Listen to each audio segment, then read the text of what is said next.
Your Most Avid Reader by Bibi Berki.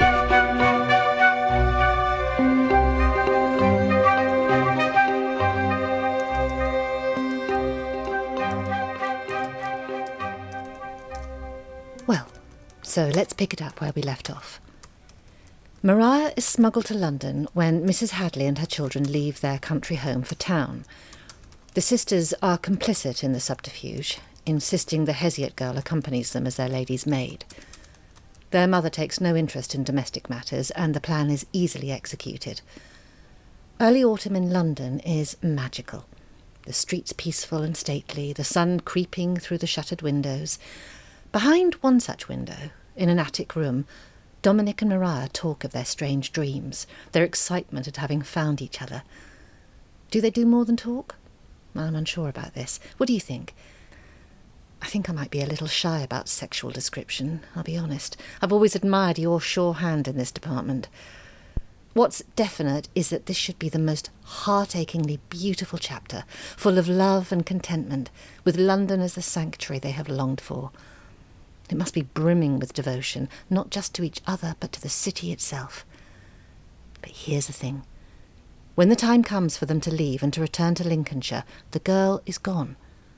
Dominic is frantic with worry, but the coach is waiting and they have no choice but to go without her. As the journey north progresses, his fear begins to harden into anger. He should have known that she had no intention of ever coming back. Now, read on.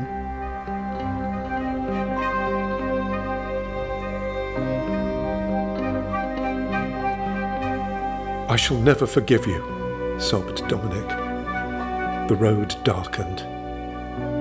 The villages that had insulated the capital from the wilderness beyond gave way to rutted fields, stripped bare to the ground with nothing to show for the summer just past. I'll never forgive you, he groaned under his breath. Now and again, hearing a whimper, his mother glanced across at him from the other side of the carriage. Dominic? She asked, but he wouldn't answer. Fanny, whose heart strained with the knowledge of her brother's agony, leant forward and clasped her mother's wrist and shook her head, warning her against further inquiry. The boy pushed himself back into the corner, tried to keep his emotions in check. Inside, he was reliving Maria's betrayal. It was almost unbearable. After several miles of witnessing her son's badly concealed inner struggle, Mrs. Hadley tapped on the knee. She addressed him in a voice so low that the girls barely caught a hint of what she was saying. Do not waste your life with suffering, my son. Learn to harden your heart. Dominic longed in that moment to crawl into her lap and to enjoy that closeness to femininity that he seemed perpetually to need. But she betrayed me, came the persistent yell within him, pushing his tears to the surface. His mother bent closer. Whatever it is that ails you, my boy, you can be sure that it does not ail her.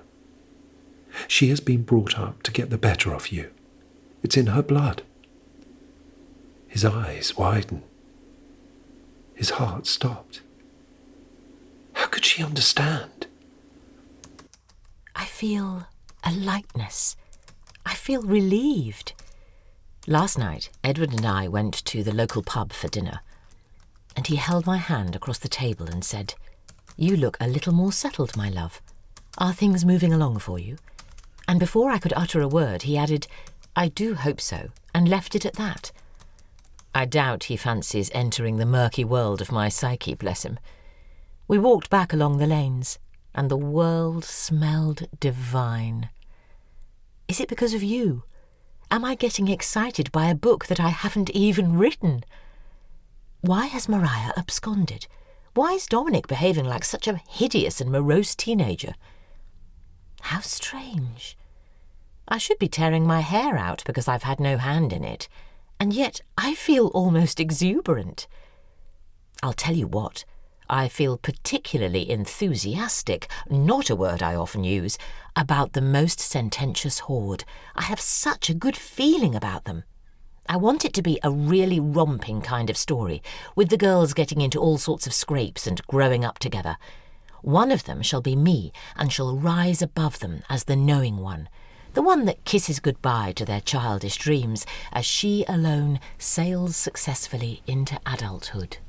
Just got this. Sorry, been food shopping. What do you mean, kisses goodbye to their childish dreams? Not sure I understand that. Well, what I had in mind was that the girls spend a golden, prolonged childhood, full of hope, but near the end of the book, reality steps in and their dreams shatter. One of them, the autobiographical me, breaks through this endless spring and emerges into a glorious summer. We admire her. We understand her. What I'm saying is that she doesn't get a man. She gets something better. Success. Don't get me wrong, for most of the book it's glorious Byronic adventures all the way, not least of a sexual variety. I'm longing to produce a really shockingly vivid piece of writing. And yes, I do find writing about sex relatively easy. It's possibly because I no longer regard it with any awe whatsoever. So, what do you think? Why not? You seem lukewarm. That's not right. It's your book. The aim was always to furnish you with an idea. Quite rightly, you're taking it further and adding the imagination, making people come alive. Oh, stop it. I know lukewarm when I hear it. Are you worried?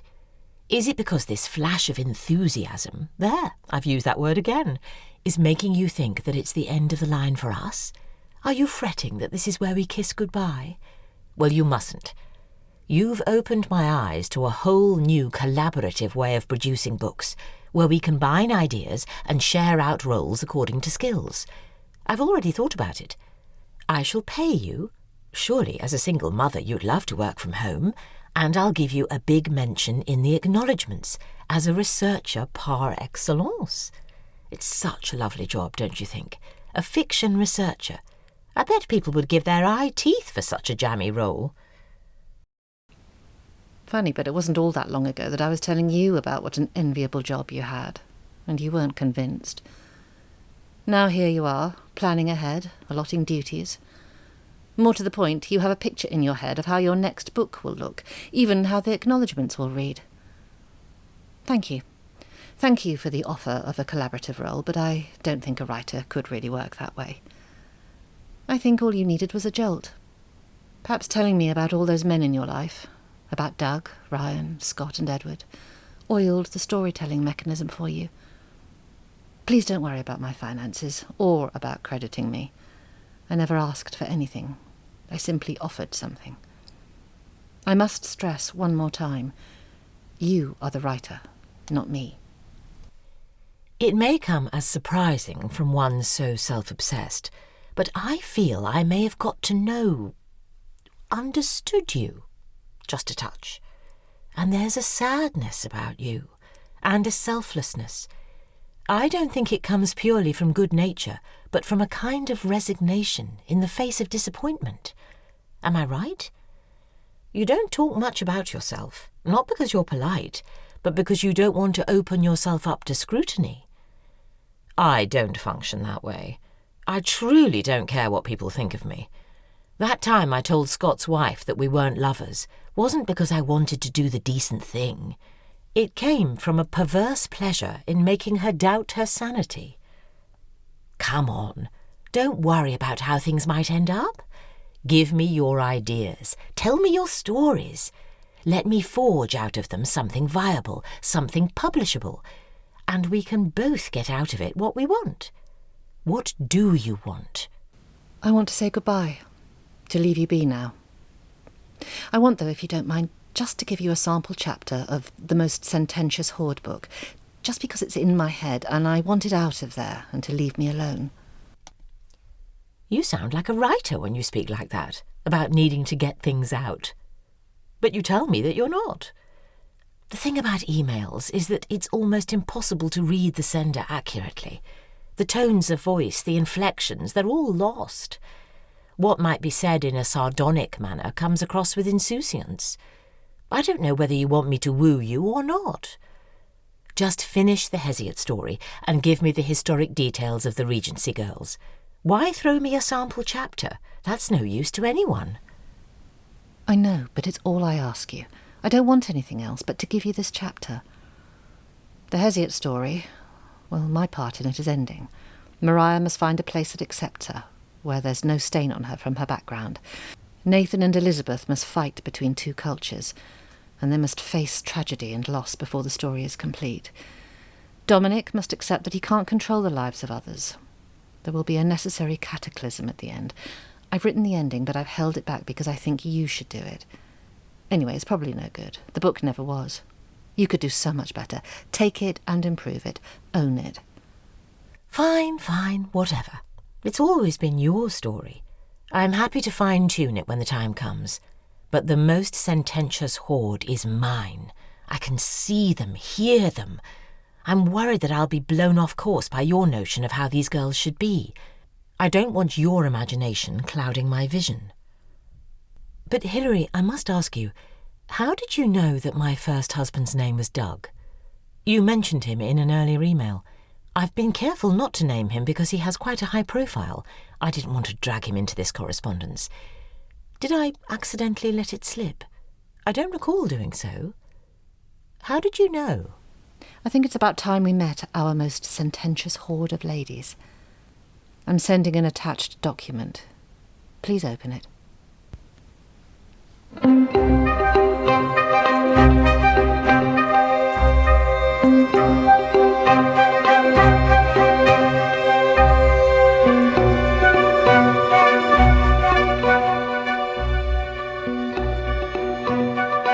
Hilary was played by Rebecca Charles, Monica by Georgina Sutton. The male narrator was Mark Lingwood.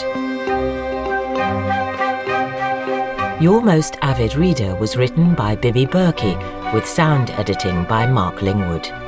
It was made by Tempest Productions and brought to you with the kind support of Rattlesnake Books, an established seller of books, maps, ephemera, art and curiosities. Rattlesnake Books can be found on Instagram, Etsy, Abe Books and Biblio.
Episode 20. But she betrayed me, came the persistent yell within him, pushing his tears to the surface.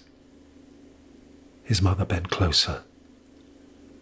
Whatever it is that ails you, my boy, you can be sure that it does not ail her. She has been brought up to get the better of you. It's in her blood. His eyes widened. His heart stopped. How could she understand?